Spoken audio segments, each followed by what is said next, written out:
Hi, in front of me is ALCATEL 1B 2020 and today I would like to show you how you can download and apply iOS Launcher on this device. First of all, go into Play Store and type iOS Launcher. Then you need to download this app from this developer.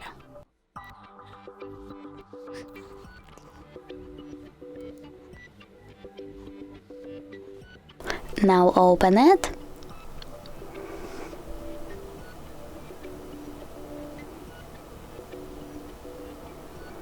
And click Allow.